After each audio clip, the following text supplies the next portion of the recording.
Tenemos un visitante de lujo, Guadalupe, la señora Isabel Miranda de Wallace. Señora Isabel, ¿cómo está?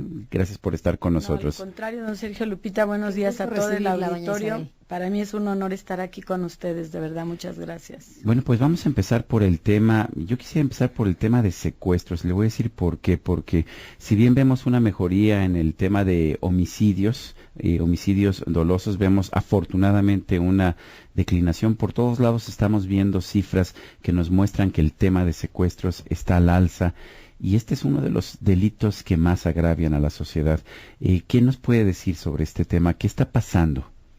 Pues yo creo que se está dando un cóctel de diferentes factores y se refiere a esto. Aquí hubo muchos cambios de gobierno, muchos cambios de procuradores, las unidades antisecuestro quedaron al garete, muchas incluso se han desmantelado, son pocas las que siguen funcionando de manera adecuada. Por ejemplo, hoy se pueden dar cuenta en un diario oficial en el Estado de México que hoy ocupa ya el primer lugar, el mes pasado fue Morelos, hoy se lo disputa el Estado de México.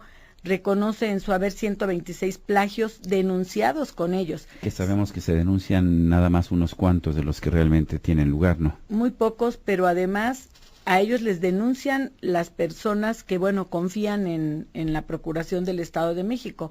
Hay muchas otras personas que van a la PGR y allí es donde denuncian también los delitos cometidos en el Estado de México. Entonces, con esto pretendo explicarle al público que son muchos más los secuestros de manera oficialmente denunciados. Y lo más triste del caso, don Sergio, Lupita y auditorio, es que el día de hoy está declarando el fiscal que van a empezar a instrumentar una estrategia para ver qué pueden hacer con el tema del secuestro. Cuando esto ya está más que estudiado, ya sabemos qué se debe de hacer, ya sabemos cómo debe estar conformada una unidad, que para que el auditorio se entere, pues tiene que tener de análisis táctico, es todo aquello que tiene que ver con telefonía, con la parte de inteligencia de gabinete, esto es no poner en riesgo a la víctima, tiene que haber un plan, tienen que haber protocolos, tiene que haber una unidad de rescate cuando se tiene que rescatar a la víctima y tiene que haber un negociador, alguien que sea el que le puede ir diciendo a las víctimas qué hacer y qué no hacer en el caso de secuestro. Todo esto está, repito, ya aprobado y no entendemos por qué apenas están empezando en algunos lugares a instrumentarlo. Siempre ha faltado una gran voluntad política, don Sergio, para poder de verdad combatir el tema del delito de secuestro. Solamente se queda en palabras, en acuerdos, pero muy poco en acciones. Hoy por hoy, después de muchos años, desde 1997, en el semestre del presidente Enrique Peña Nieto, es cuando más secuestros hemos tenido. Doña Isabel, el día de hoy también el jefe de gobierno tiene su primer informe. ¿Cómo estamos en esta materia aquí en la Ciudad de México? Y bueno, a diferencia de lo que se estaba haciendo, ¿qué se está haciendo bien y qué no se ha hecho bien? Pues mire, en el Distrito Federal tenemos una situación muy sui generis porque si bien es cierto que aparentemente no se dan tantos secuestros, la realidad es que sí se dan, pero la gente tiene muy poca confianza en la unidad antisecuestros del Distrito Federal y esto se debe a la gran corrupción que permea específicamente en esa área. Yo por lo pronto tengo conocimientos de varios secuestros que han acudido a la organización. En Ciedo por lo menos han denunciado unos 70 secuestros en Ciedo. En el DF tengo entendido que tienen una cifra igual. Entonces, pues es alarmante también en el Distrito Federal. Lo que pasa es que aparentemente no nos enteramos, y no nos enteramos porque no se hace público. El gobierno mismo ha procurado tener un perfil bajo en este delito para no alarmar a las personas, ¿no? Si yo veo las cifras del presupuesto a lo largo de la última década, veo que uno de los rubros en que más ha subido la inversión gubernamental, el gasto gubernamental, es seguridad, y sin embargo, pues a mí me parece que los resultados son decepcionantes. ¿Qué está fallando? ¿No era cuestión de dinero? No, don Sergio, yo creo que nunca ha sido cuestión de dinero, lo digo honestamente y lo podemos ver a través de la historia. Yo creo que el tema ha sido más bien de corrupción, de estrategia y de coordinación. Aunque hoy se presume que hay una gran coordinación, la verdad de las cosas es que lo que vimos en el aeropuerto en Capitalino, pues no hubo ninguna coordinación. Esto es el reflejo de la descoordinación que desgraciadamente existe. Yo creo que el gobierno está intentando lograr esta coordinación, pero el tema de la seguridad, si nosotros vemos, hay muchos subejercicios cada año en los estados. porque hay muchas trabas a veces para poder acceder a los recursos.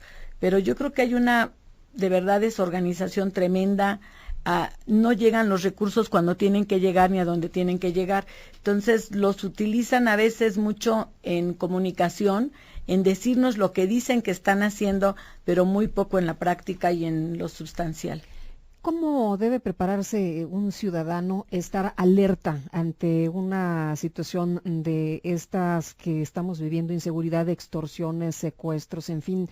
¿Cómo estar con las antenas bien salidas para que detectemos algún momento de pues una situación que se puede enfrentar de estas, señoritas? Pues mira, Lupita, lo primero que yo siempre les digo a las personas es que tienen que aprender a cuidarse. Y cuando yo digo aprender a cuidarse es saber por dónde andamos, con quiénes nos relacionamos, si ingresan a nuestra vida ciertas personas que normalmente no estaban en nuestro círculo social y empiezan a hacer preguntas, eso es una alerta indubitable de que está queriendo obtener información de nosotros.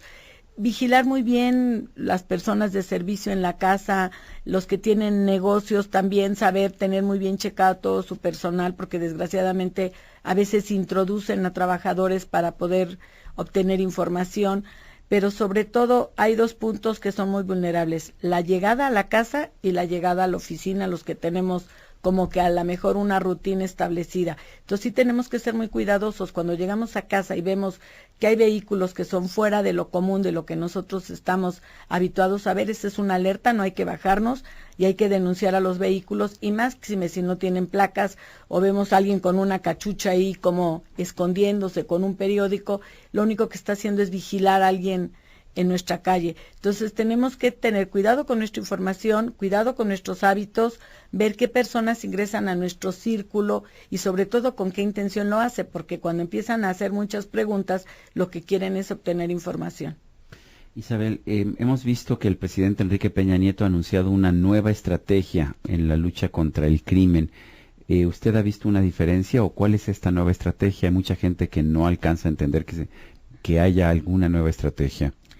Pues mire, don Sergio, yo sinceramente como tal no veo una nueva estrategia. Yo creo que ellos le están apoyando mucho a la tema de prevención. Sin embargo, la prevención de verdad de los delitos se da en la raíz. Y aquí lo que estamos viendo en este tema de prevención es sí tratar de ir a comunidades y tratar de solucionarles a lo mejor algún problema de alimentación o de darles útiles, pero yo creo que eso va mucho más allá. Realmente donde debemos de prevenir el delito es en donde nace las células sociales, y eso es la familia, la educación y el medio ambiente donde se desenvuelven. Y eso no lo estoy viendo, don Sergio. En el tema de la familia, cada vez las familias pierden la mayor integridad, los valores. Entonces es un tema que ni siquiera está tocado dentro del programa nacional del presidente Enrique Peña Nieto, y creo que es un tema en el que deberíamos de abordar la familia, porque es donde uno aprende, usted, Lupita y yo, todos en la casa es donde nos enseñan los valores y nos enseñan los límites, y eso no lo estamos viendo hoy. Por otro lado, creo que sí está bien que se vayan y que cambien el nivel de vida de las comunidades. Eso lo vimos en Ciudad Juárez, cuando el presidente Calderón instrumentó un programa, dio resultados, y gracias a ello, ¿no? Después de... Exactamente, y gracias también a las cosas que ha hecho ahora el actual gobernador han cambiado las cosas.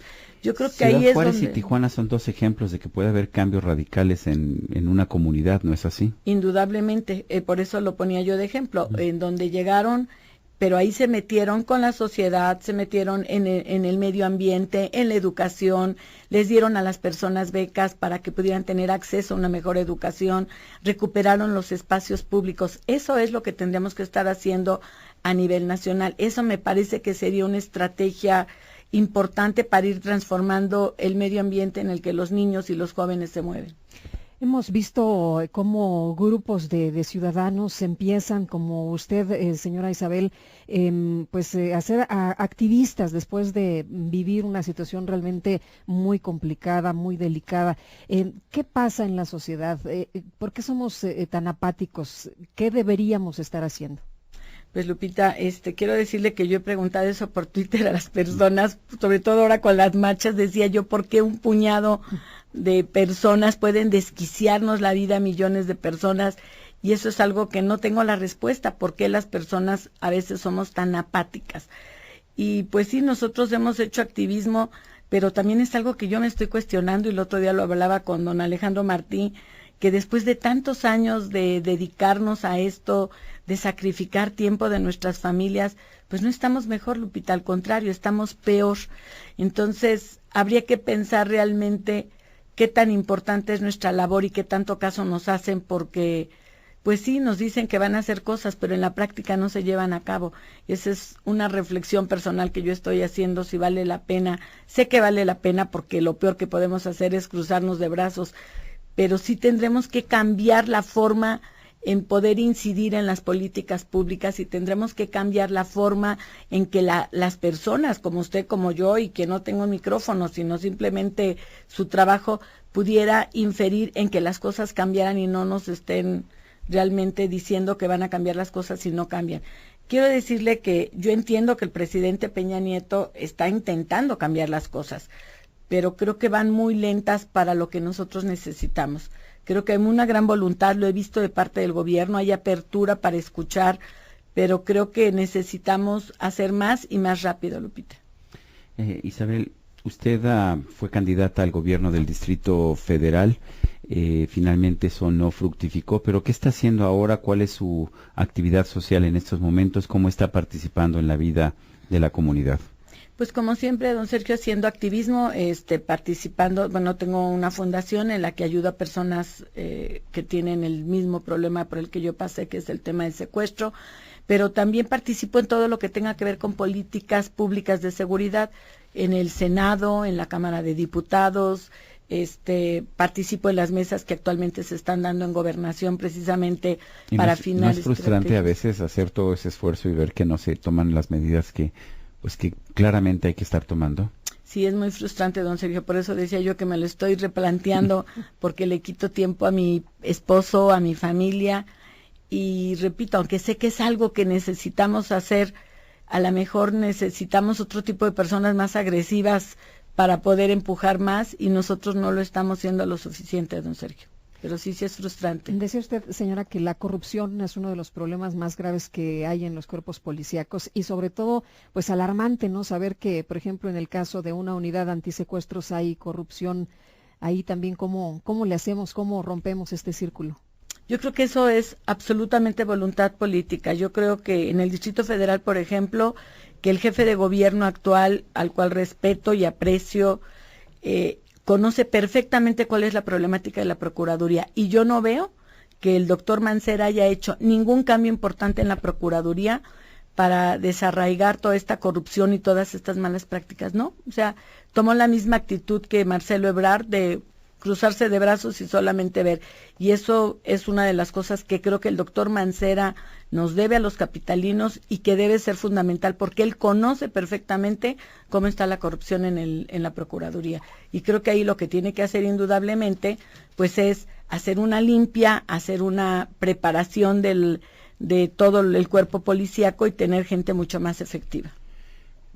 Isabel, en Estados Unidos vimos una declinación muy importante del crimen, homicidios, pero también otros tipos de delitos entre los años 70 y los años 90.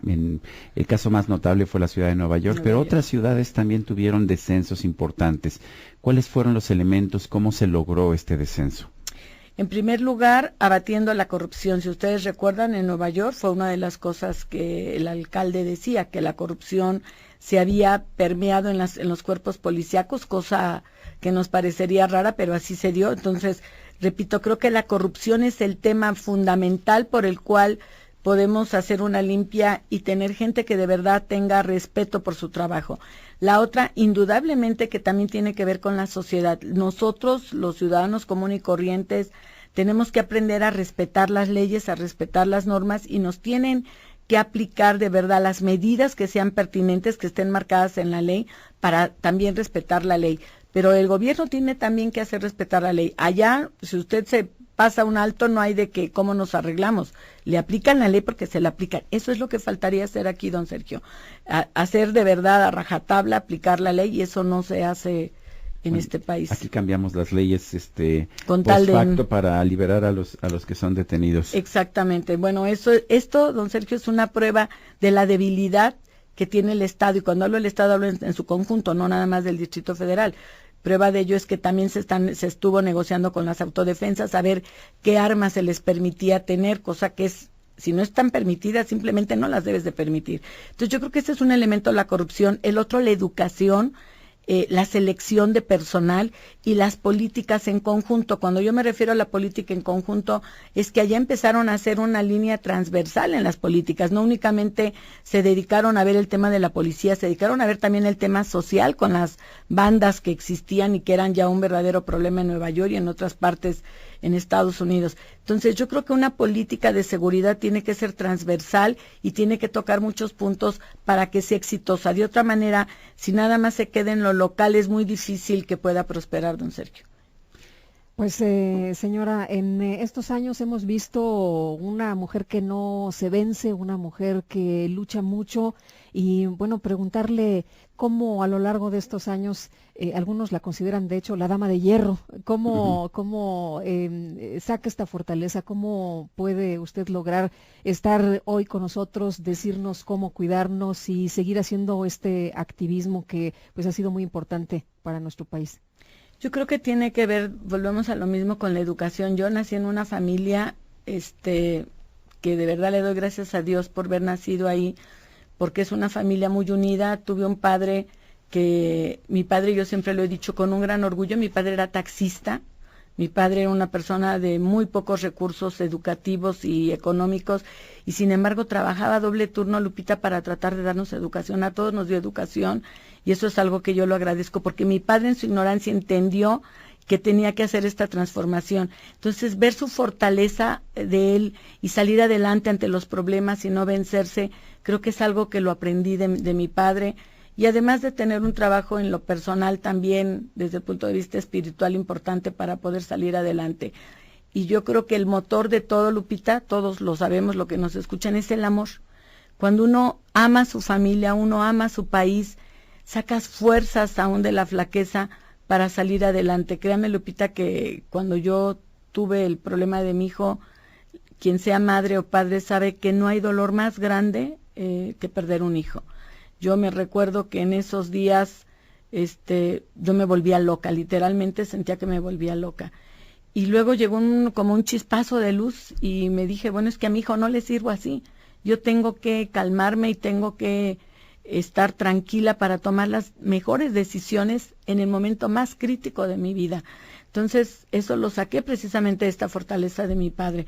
Yo creo que yo aprendí esa fortaleza en casa y repito, pues, con gran amor que le tengo a mis hijos. Por eso hoy, Lupita, me llena de mucha indignación cuando veo a los delincuentes, que ahora ellos son los que se tratan de hacer las víctimas. Y cuando digo los delincuentes, no hablo nada más de los de mi hijo, hablo de los de Alejandro Martí, de Nelson Vargas, los de los señor Candiani, que fueron incluso a hacer una manifestación. Hoy está de moda que los delincuentes se victimicen y que los malos del cuento seamos a quienes nos robaron a nuestros hijos, a quienes los mataron, a quienes los secuestraron. Y esto tiene que ver precisamente con esta balanza de valores, Lupita. A veces el público se deja llevar por una cuestión mediática y no reflexiona de verdad en qué es lo importante. Y me refiero a que a veces nuestro país ve mucho la norma de si tengo este documento o no tengo este documento, pero no ve lo fundamental, que es hacer justicia. Y todas las personas que hemos sufrido algún delito, algún agravio, lo que queremos es justicia, Lupita. No entendemos a lo mejor la parte legal, pero lo que queremos es justicia. Eso le corresponde a la Suprema Corte, al Poder Judicial y a los propios legisladores poner las reglas. Pero nosotros, la gente común y corriente, lo que queremos es justicia, Lupita.